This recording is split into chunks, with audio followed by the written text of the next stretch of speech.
Hello' friends, আশা কৰোঁ আপোনালোক সকলো ভালে আছে। আজি চিকেনৰ ৰেচিপি এটা আপোনালোকৰ লগত শ্বেয়াৰ কৰিম বুলি ভাবিছোঁ। মা মছলা বুলি ক'বলৈ গ'লে পিঁয়াজ, নহৰু, আদা, গোটা জিৰা, গোটা ধনিয়া আৰু বিলাহী, এই গোটেইকেইটাৰ আচলতে পেষ্ট এটা বনাই ল'লোঁ সুন্দৰকৈ। আলু ডাঙৰ ডাঙৰকৈ কাটি লৈছোঁ টুকুৰা টুকুৰকৈ, লগতে কৰ্ণ আৰু পিঁয়াজো এনেকৈ মিহি মিহিকৈ কাটি লৈছোঁ।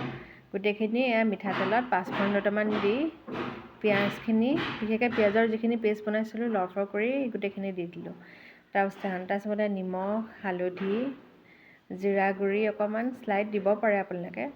যিহেতু মই আগতীয়াকৈ জিৰা দিয়েই থৈ দিছোঁ, সেইকাৰণে বেছিকৈ মা মছলা দিব প্ৰয়োজনেই নাই। গৰম মছলা অকণমান আপোনালোকে দিব পাৰে। এতিয়া গোটেইখিনি লৰফৰ কৰি ল'লোঁ। লৰফৰ কৰাৰ পাছত আচলতে খাবলৈ সোৱাদময় হয়। যিমান আচলতে ভজা হয় মাংসখিনি খাবলৈ সিমানেই সোৱাদময় হয়।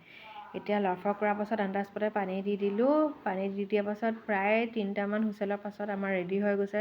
ৰংটো যে ইমান সুন্দৰ হৈছিলে, যিমানে আচলতে সুন্দৰ হৈছিলে খাবলৈ কাৰণে সিমানেই সোৱাদময় হৈছিলে। আপোনালোকৰ যদি মোৰ ভিডিঅ'ছবিলাক ভাল লাগিছে কমেণ্ট ছেকশ্যনত জনাবলৈ নাপাহৰিব। ইতিমধ্যে যদি আপোনালোকে মোৰ চেনেলটো ছাবস্ক্ৰাইব কৰি দিয়া নাই, প্লিজ ছাবস্ক্ৰাইব কৰিবলৈ নাপাহৰিব। সদায় নতুন নতুন ৰেচিপিজ, নতুন নতুন ভিডিঅ'ছ আহি থাকিব। আপোনালোকে সদায় চাই থাকিব বুলি মই আশা ৰাখিলোঁ।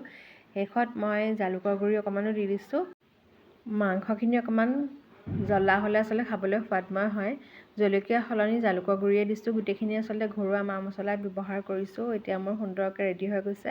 যিহেতু গৰম গৰম ভাত বনাই লৈছিলোঁ, সেইকাৰণে ভাতৰ লগতে মই পৰিৱেশন কৰিলোঁ। আপোনালোকে ৰুটি, লুচি নহ'বা পৰঠাৰ লগত এনজয় কৰিব পাৰে।